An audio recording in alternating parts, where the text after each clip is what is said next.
आप सभी का ऑनलाइन क्लासेज में स्वागत है। आज हम बात करते हैं बीए पार्ट फर्स्ट ईयर के ज्योग्राफी पेपर फर्स्ट में। टॉपिक चल रहा था हमारा प्लेट विवर्तनिकी सिद्धांत।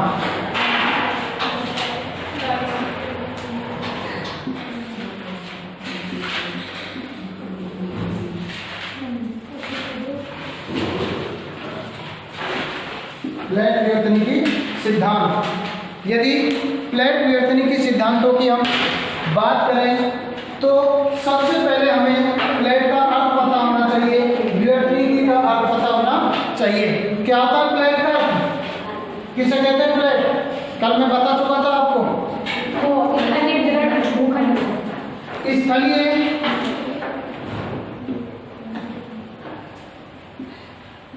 दृढ़ भूखंड को क्या कहा जाता है? प्लेट कहा जाता है। स्थलीय दृढ़ भूखंड को प्लेट कहा जाता है। अब तक उन विद्वानों द्वारा, हालांकि आपको जो 11वीं की जो बुक मिलेगी एनसीईआरटी की, उसके अंतर्गत मुख्य रूप से 6 प्लेट दी हुई है और अन्य प्लेटों में कितनी 14 प्लेटें दी हुई है। लेकिन अभी हाल ही में एनबीएस का एग्जाम हुआ था और उसके अंतर्गत ये जो 6 प्लेट ने मानकर क्या माना गया था? 7 प्लेट मुख्य और 13 प्लेट अन्य। अर्थात वर्तमान तक अनेक विद्वानों ने कुल 20 प्लेटों की खोज की है कि पृथ्वी पर कुल कितनी प्लेट है? 20 प्लेट है, जिसमें मुख्य प्लेट और अन्य प्लेट या आप कह सकते हैं गौण प्लेट भी शामिल की जाती है। मुख्य रूप से हम बात करें पृथ्वी की, पृथ्वी सौर मंडल का एक क्या है? ग्रह है जिस पर हम निवास करते हैं। उसके आधार पर हम देखते हैं कि इसमें क्या हुई है? गतिशीलता मिलती है। आज भी प्राचीन काल से इसमें गतिशीलता माना गया है और आज भी इसे गतिशील माना जाता है, जिसके कारण विभिन्न प्रकार के किसका निर्माण हुआ? सागर व महासागरों का भी निर्माण गतिशीलता के कारण ही हुआ है। मैंने आपको बताया था प्राचीन काल में एक पृथ्वी को एक पिंड के रूप में माना गया था। किसके रूप में माना गया था? एक पिंड के रूप में माना गया था।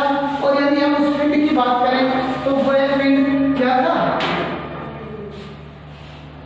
ये एक पिंड था, ठीक है। और इसके अंतर्गत यदि हम बात करें,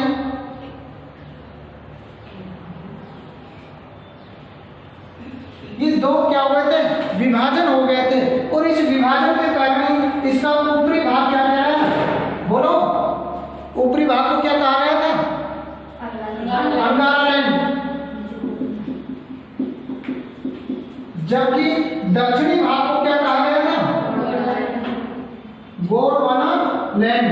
और इस गोंडवाना लैंड के चारों ओर, या हम कह सकते हैं इस पिंड के चारों ओर क्या था? जल भरा हुआ था। अर्थात ये चारों ओर से जल से घिरा हुआ था। और इस जलीय भाग को क्या नाम दिया गया था? पैंथालासा। क्या नाम दिया गया था? पैंथालासा। जबकि इस पिंड को, जो ये एक स्थलीय पिंड था, इस पिंड को क्या नाम दिया गया था? अरे कल बताया मैंने आपको, पेंजिया नाम दिया गया था। पेंजिया नाम दिया गया था। धीरे धीरे जुरासिक काल में इनमें क्या हुआ? विभाजन हुआ और इनके अंतर्गत विभिन्न प्रकार की गतिशीलता प्रारंभ हो गई, जिसके कारण क्या हुआ? विभिन्न द्वीप और महाद्वीप तथा सागर व महासागरों का क्या हुआ? निर्माण हुआ। आज हम बात करते हैं उसी आधार पर प्लेटों की, कि जब इन भूखंडों का क्या हो गया? विभिन्न प्रकार से विभाजन हो गया, तो इन्हें एक स्थलीय दृढ़ भूखंडों के रूप में जाना गया। और इस स्थलीय दृढ़ भूखंडों को क्या नाम दिया गया? प्लेट नाम दिया गया। यदि हम बात करें तो प्लेट शब्द का प्रयोग किसने किया था? तो जो विल्सन महोदय ने कब किया था? सर्वप्रथम प्लेट शब्द का प्रयोग जो विल्सन महोदय ने ठीक है। सन 1965 में सर्वप्रथम इसका क्या किया, प्लेट शब्द का प्रयोग किया और प्लेट शब्द का बारे में बताया, इसका अर्थ के बारे में बताया। मैं आपको बता चुका हूँ, स्थलीय दृढ़ भूखंड को ही क्या नाम दिया, प्लेट कहा गया। और गतिशीलता के आधार पर इन प्लेटों को अलग अलग भागों में विभाजित। अब देखो, प्लेट शब्द का प्रयोग तो किसने किया, टूजो विल्सन ने, लेकिन प्लेट विवर्तनी की सिद्धांत का किसने प्रतिपादित किया, हैरी हेस ने। प्लेट विवर्तनी, अब विवर्तनिकी का अर्थ लगाया जाता है किससे, गतिशीलता से। किससे लगाया जाता है, गतिशीलता से। क्यों, देखो गतिशील विवर्तनिकी का मतलब हलचलें उत्पन्न होना, और जब प्लेटों में गतिशीलता होती है, हलचलें होती हैं, तो विभिन्न प्रकार की भौगोलिक घटनाएं भी घटित होती हैं। जैसे हम कह सकते हैं ज्वालामुखी, भूकंप, ये सभी घटनाएं प्लेटों के कारण ही होती हैं। प्लेट विवर्तनिकी के सिद्धांत की यदि हम बात करें, सिद्धांत को किसने दिया था, हैरी हेस महोदय ने इस सिद्धांत को दिया था। लेकिन आगे इस सिद्धांत को आगे बढ़ाने का श्रेय किसको जाता है, मॉर्गन महोदय को जाता है। यानी हैरी हेस ने तो इसकी प्रस्तुति दी थी, लेकिन इसको मुख्य रूप से जो ऊंचाई तक पहुंचाया, हम कह सकते हैं मुख्य रूप से इसको जिसने समझाया वो कौन था, मॉर्गन महोदय था, इसने इसको समझाया था। हैरी हेस महोदय ने गतिशीलता के आधार पर मुख्य रूप से प्लेटों को 3 भागों में विभाजित किया।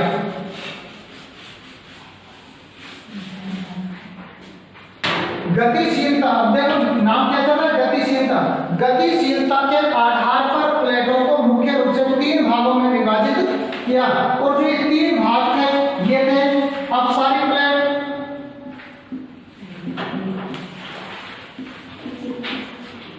इस अपसारी प्लेट को हम क्या कहते हैं, रचनात्मक प्लेट के नाम से भी जानते हैं। क्या नाम से जानते हैं, रचनात्मक। दूसरा था अपना अभिसारी प्लेट,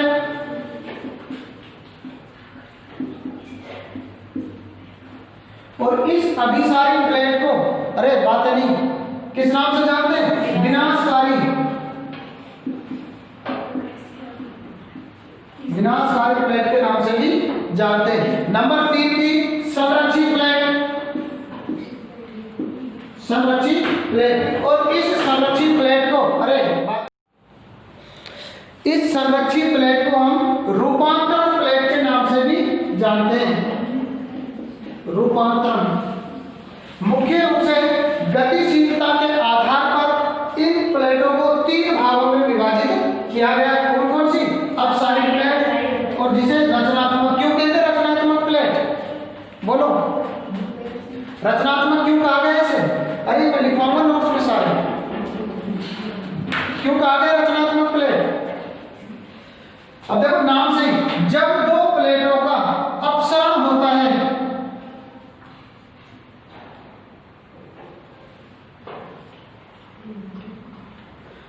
जब 2 प्लेटों का अपसरण होता है, अपसरण का मतलब दोनों प्लेटें एक दूसरे के विपरीत दिशा में भागती हैं। जब ये विपरीत दिशा में भागती तो ये जगह क्या हो गई, खाली हो गई।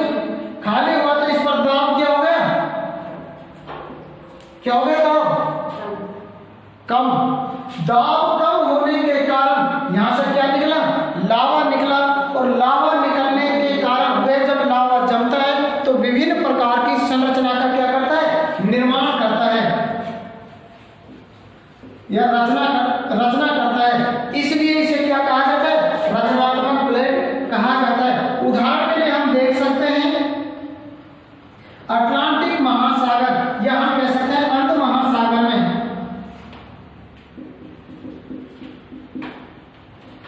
एस आकार का कटक, क्या एस आकार का कटक, ध्यान कर लेना, सबसे बड़ा कटक है एस आकार का कटक, और ये किसका कारण है, अपसारी प्लेटों के अपसरण के कारण ही हुआ है। मुख्य रूप से यदि प्लेटों के नाम पूछता है तो कौन कौन सी प्लेटों के अपसरण से हुआ है, मुख्य रूप से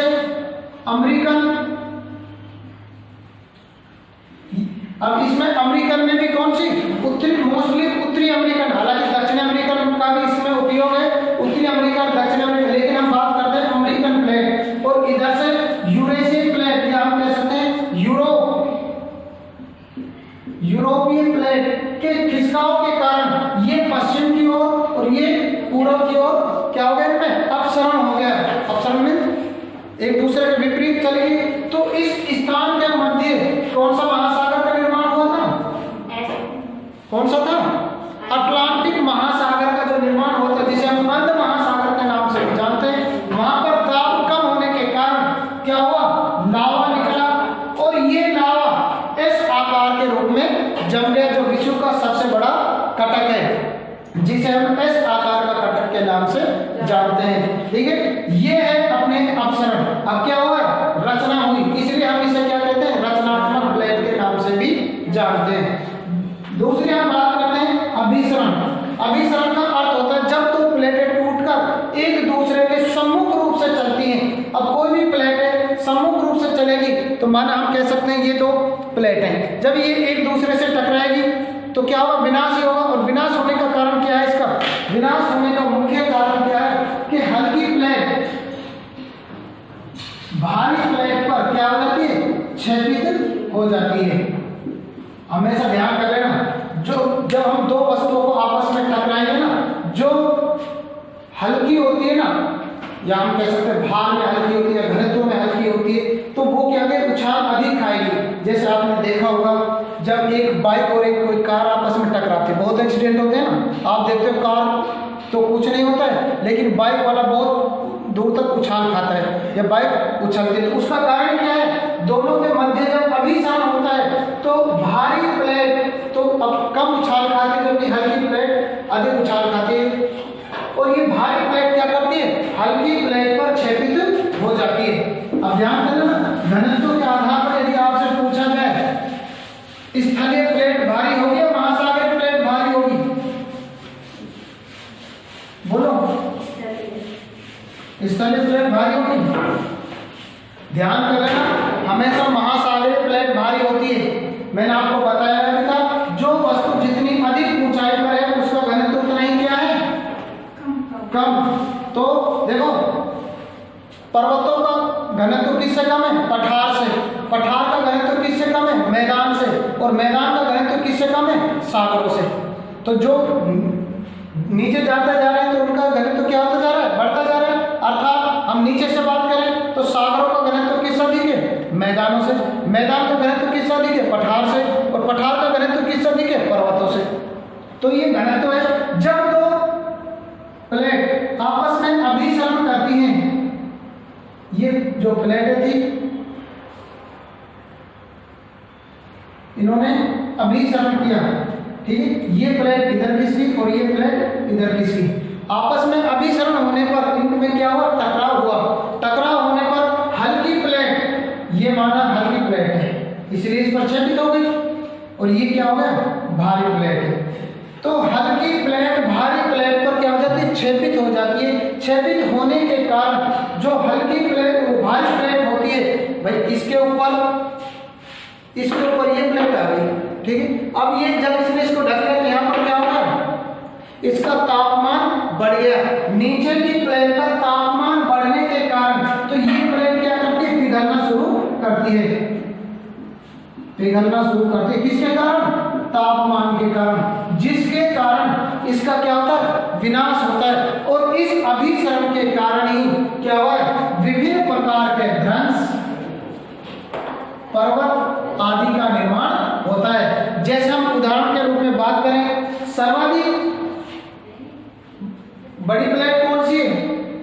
महासागरीय प्लेटों में यदि हम बात करें, विश्व की सबसे बड़ी प्लेट कौन सी है? प्रशांत प्लेट।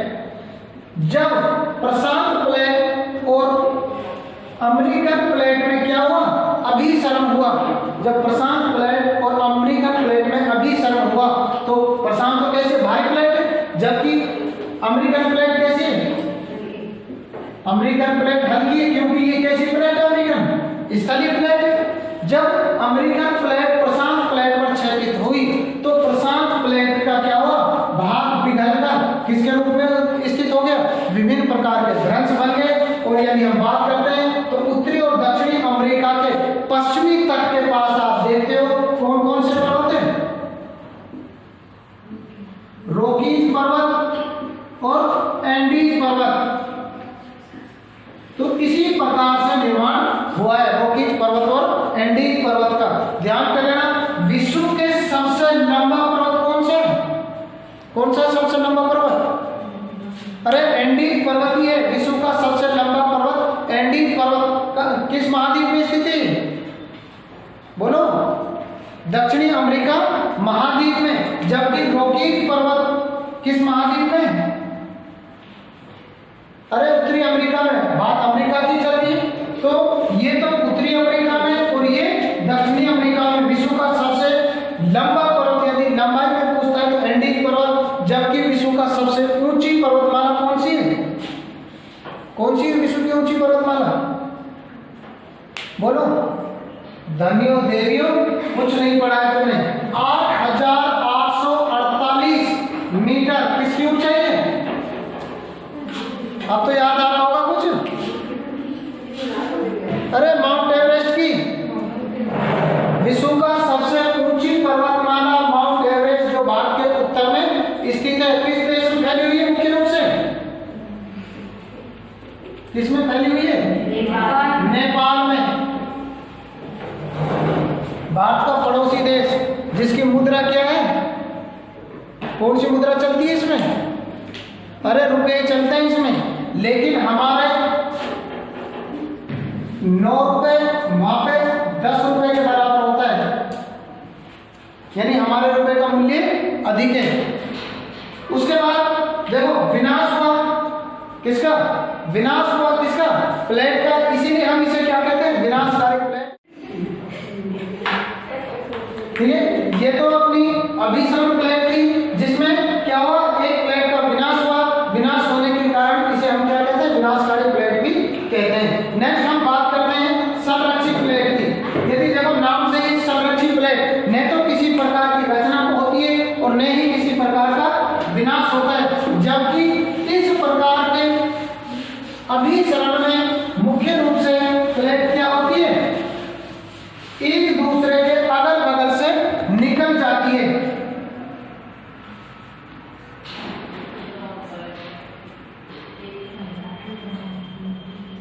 यानी किसी भी प्रकार की कोई ये इधर हो गई और ये इधर हो गई, किसी भी प्रकार का कोई नुकसान नहीं होता है। इधर से ये एक दूसरे से अगल बगल में खिसक जाती है।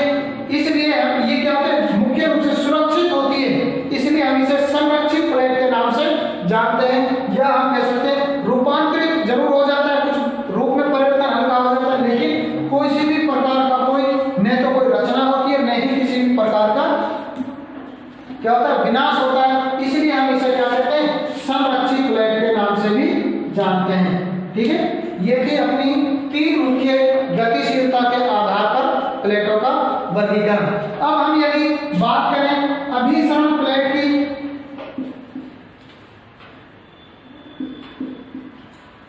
या विनाशकारी प्लेट की, तो इस विनाशकारी प्लेट को भी हम अध्ययन की दृष्टि से 3 भागों में विभाजित करते हैं। कौन कौन से? 2 महाद्वीपीय प्लेटों का अपसरण।